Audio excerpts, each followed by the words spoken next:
Hello, I'm Jane Manaster, and some years ago I wrote a book about horned lizards. And I'm happy to speak to you today, but I should tell you that my knowledge, my understanding is a little different from speakers you've heard before. I'm not going in at all to the biology and the overall scientific aspect because I don't know clearly what this is all about. Dr. Sherbrooke, who has already spoken and who many of you know, is the true expert. We hear the word expert bandied about, but he really is. He has full expertise, and his article in the recent Phrynosoma newsletter gives some idea of how much he knows. I'm not speaking either about the reintroduction of horned lizards into areas where the population has been depleted, because that work, which is being carried out in universities and zoos, I know in Texas and nearby states, and probably on the West Coast, but I know nothing about that at all. I'm not fully cognizant of what's being done, so I'm not looking there either. What I am going to talk about is the connections, and I don't know if relationship's quite the right word, but the connection between people and horned lizards. Because over the centuries, there have been many times when they've been mentioned in papers, in books, in people, by people, in folklore, and I think it's rather interesting. So let me begin with where I first read about them from a research perspective, which was in a book published in 1651, which I happened on at a UT library in Austin. It was a book sent to the King of Spain by one of his subjects who was in Mexico. And the book translated into English would be Animal, Vegetable, and Mineral of Mexico. A beautiful picture of a horned lizard that someone had drawn. And then I moved forward to the beginning of the 19th century when Lewis and Clark were just about to embark on their big expedition. The President Jefferson had said to them, get yourselves together, a team, go out there, see what's out there, find it, write about it, let me know, because that way we can expand our knowledge of the natural history of our country.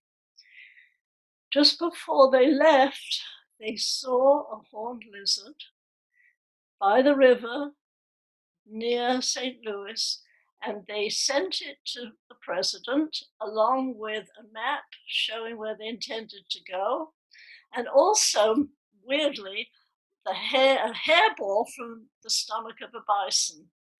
Well, Jefferson immediately picked up the specimens, mailed them or sent them somehow to his friend Charles Peel in Philadelphia. Especially, I think he wanted to get rid of the hairball, but he sent them to Philadelphia, and later Charles Peel opened the Natural History Museum, and I suppose they went on display. The next thing I read was just a few years later, during the time of Texas being a republic, when a British consul in Galveston was sold one by a sailor. I come from England, so I'm always interested in any English connections like that.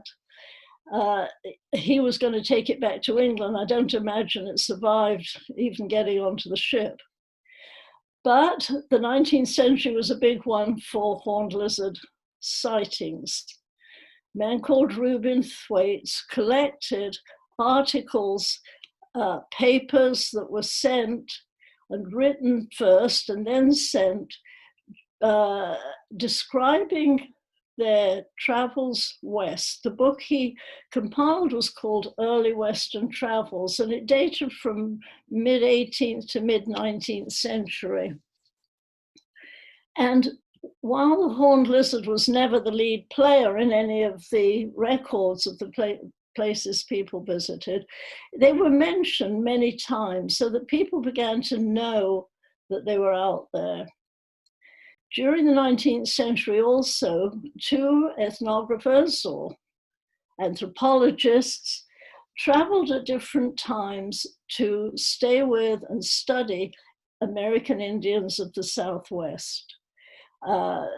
Frank Cushing stayed with the Pima Indians for quite a while, several months. He was a sick man. He had to go back home and then he came again. But he wrote really entertainingly about his trip with his stay with the Pima.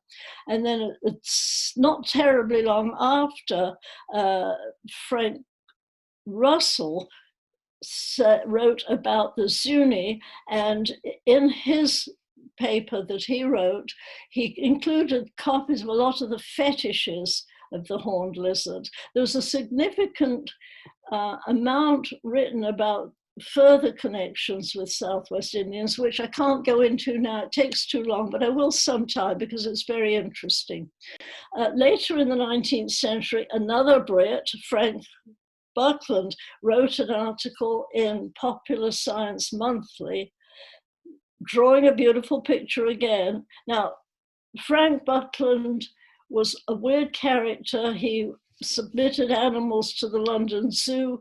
A biography about him is called The Man Who Ate the Zoo, and it actually talks about what animals he ate, and it's pretty horrible, especially if you're a vegetarian, to think of eating crocodile and all sorts of other animals. But then we moved to the 20th century, and in Southern California, a whole change of area, an entrepreneur collected horny toads to make curios. And he had kids go out, search for them, which wasn't difficult at that time. And he paid them a nickel apiece and made them into ashtrays, paperweights, little tchotchkes you put in your cabinet at home. And actually, his work decimated the population of horny toads in the Los Angeles basin, and he was chastised for it.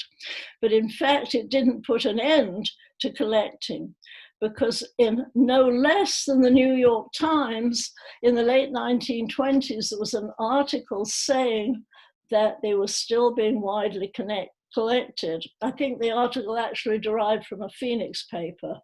And then a few months, one side of that article, he wrote, the New York Times said that the horny lizards were likely to become extinct. So there was a connection in the two. I haven't read the articles because the print on the computer was very tiny. So when I figured out how to look at them, how to watch them, read them, I'll do so. A lot of you who've had any interest in horny toads will have known how in 1928, one was, I think by sleight of hand, taken from the Eastland County foundation of their courthouse as if it had been there since it was put there in 1897. This was like a sort of a joke with a lot of believers, I believe. Okay, then in the early part of the 20th century, culture, or more correctly, popular culture perhaps, in two phases. One was when the big second international Boy Scout Jamboree was held in Valley Forge, quite near Philadelphia. And kids from, well, all over the world, but I know from particularly from this country, were invited to bring something with them that was representative and might be of interest from where they lived. And some kids from West Texas carefully boxed up a bunch of horny toads and took them to the Jamboree. And of course, they were received with enormous excitement. But by accident, probably by accident on purpose, the lizards escaped and ran all over the place. And kids picked them up and took them home to wherever they lived. And a lot of anxious mothers got in touch and said, what is this creature that my kid brought home? Not knowing they were harmless. The other thing that happened was happening, I should say, was an annual horny toad derby in Coalinga, which is in Central California. This was a weekend festival that had started by chance in the late 30s, and by 1950, the same year as the Jamboree, it was a big deal. And to this year, in fact, the festival has continued. One year there was a an earthquake, I think, in the Coalinga area, and they had to forfeit. But 2019 was the 83rd year they'd had it. So it's been going on a while. This year, like so much else, it had to be cancelled. But it was a very big event. The horny toads were given names, they raced, and there were all sorts of other festivities involved.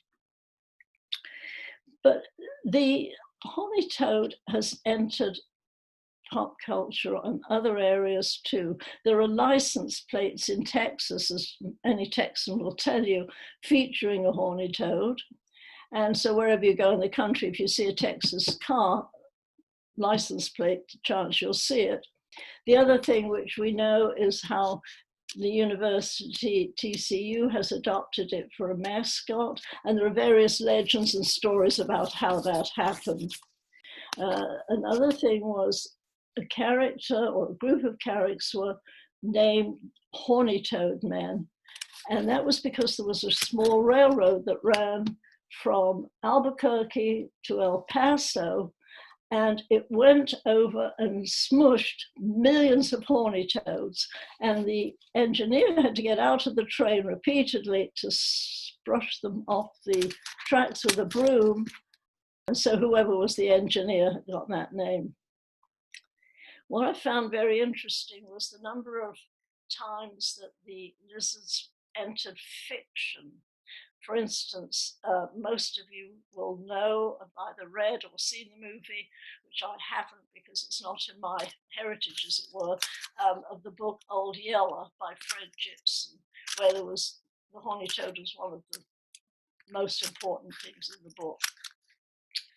William Soroyan, the Armenian-American writer, also wrote about them in a book called The Pomegranate Tree, and that was about a fictional uncle buying land to grow pomegranate trees to make his fortune. Nobody had told him you have to water the trees, and they died.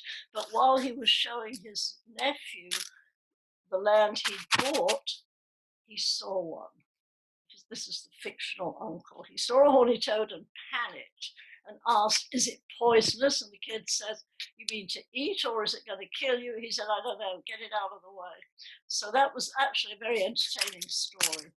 And O. Henry, a well-known short story writer, wrote a short story which was called Jimmy Hayes and Muriel. Jimmy Hayes was a young Texas Ranger who was killed in a shootout, and Muriel was his horny toad pet. And when they found the ranger's body, Muriel was sitting on it, protecting it. So that was another appearance. There are several very entertaining poems, 3 pretty long poems or verses about horny toads featured in the whole culture, as it were, of Texas. There are also several children's books.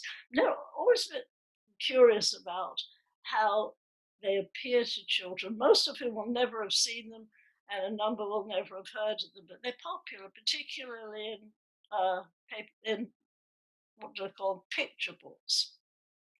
There's a lot more to say about the Southwest Indians, particularly in the art, but there's not really time to go into it now. There's also a considerable amount of folklore.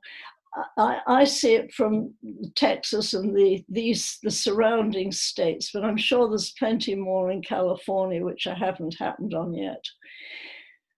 Of all the things I've learned lately, far and away the most fun was found on the Coalinga site.